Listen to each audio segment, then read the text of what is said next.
Cheannairí. Hí sí tá méid fiú ar an ábhar na hIonaid Máithreachais agus Leanaí. Agus tá méid ag gimpi ort ag an puinte seo, cíl ceannaithe a bheith agat, agus an rud ceart a dhéanamh, agus an scéim luchtach seo a haring siar agus an rud ceart a dhéanamh. Minister Taoiseach, I wear today a jacket that's ill-fitting on me, but I wear it out of respect to a woman who spent time in a mother and baby home. And I wear it because to be in touch with her spirit, who was allergic to the double-speak and the hypocrisy that this government and previous governments persist with. And perhaps the fact that it's ill-fitting stands as a metaphor for the ill-fitting scheme that you're bringing in, but telling us it's based on human rights, when it is completely and utterly the opposite. 20 years ago, in 2003, the redress scheme came in. And that was judged as inefficient, long-winded, inadequate, and wrong that people had to waive their rights. I also participated in that scheme, and it was an offence and remains an offence to tell any of ye the amount of money that the person I represented got. That was 2003. We were supposed to learn from that. Fast forward 10 years later, 2013, the Magdalene laundry. Did we learn? Did the High Court beg us to learn? To plan out the next scheme in a fair, just way? Did we what? And so here we are today, later this evening, pushing through legislation that's discriminatory, divisive, and utterly based on cost containment measures. The apology given by the state recognised the state failed you, the mothers and the children in these homes. What should follow from that is a universal scheme following on the Oak consultation. You stand here and this week and tell us that it's not monetary and there are other ways of making up. You tell us that you're going further than the Commission of Investigation, further than the Interdepartmental Committee. All of that is disingenuous. The report from the Commission is utterly flawed. The commissioners refused to come before a committee while one of them thought it proper to attend an Oxford seminar. Various survivors were obliged to go to court, so that now 64 paragraphs of the report are acknowledged as being inaccurate. I'm conscious of time, so I'm going to, you quote these. You quote the Interdepartmental Group report. They gave a number of options, and one of them was to include everyone. And then we have the examiner writing under the Freedom of Information to elicit information as to how this 6 months, this arbitrary, cruel, unacceptable cut-off point was arrived at. And you know the answer we got? The assistant principal in the department said, in my view, that this is not the appropriate time, while the deliberative process is very much ongoing. I would have thought this is the very time where we need information from you as to how you reached this arbitrary cut-off point, how you ignored those who were boarded out, how you ignored those that suffered and suffered because of their mixed race.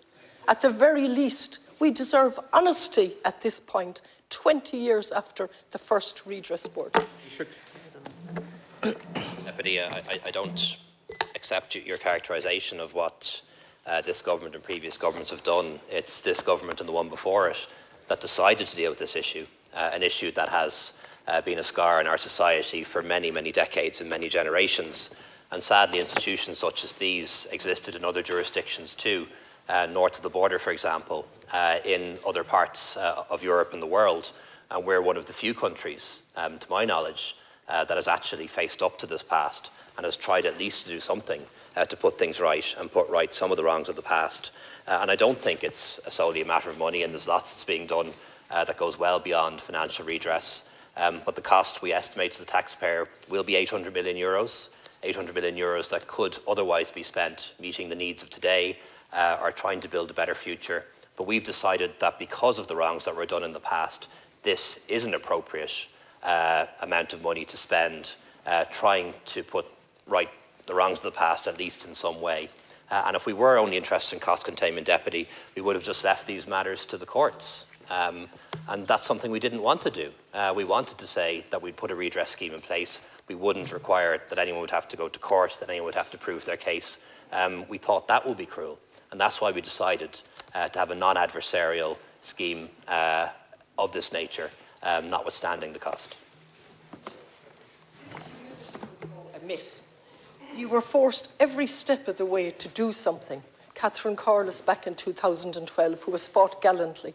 Survivors who have come here repeatedly, who have educated us. We've got over 1,500 emails at a Conservative estimate in relation to the madness of progressing with this divisive discriminatory scheme. How dare you take pride in what you have done when you have been forced every step of the way? A more humble Taoiseach might learn, as you have been implored by the High Court and by various international and national bodies, including the Irish Human Rights and Equality Commission, to learn and to base any redress on fairness and human rights. You are not doing that. At the very least today, tell us, what was the justification for the 6 months if it wasn't money?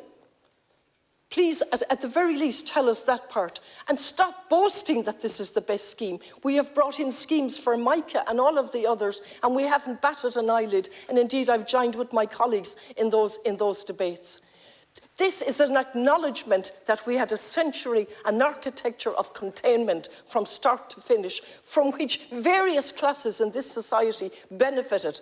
And those people that ended up in mother and baby homes, how dare you, or the Commission, or quote the Commission, of saying they walked in there or their families put them in there. That is complete nonsense and an utter ignoring of what happened in terms of the powerful and the powerless.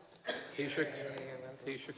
Thanks, Deputy. I appreciate that you feel very strongly about this, and I appreciate that you feel passionately about this, and I appreciate that this is an issue of genuine interest and concern to you. But I don't think it's right for you to put words in my mouth. I didn't quote the Commission investigation at all. I didn't even mention the interdepartmental group, and yet you've tried to put words in my mouth.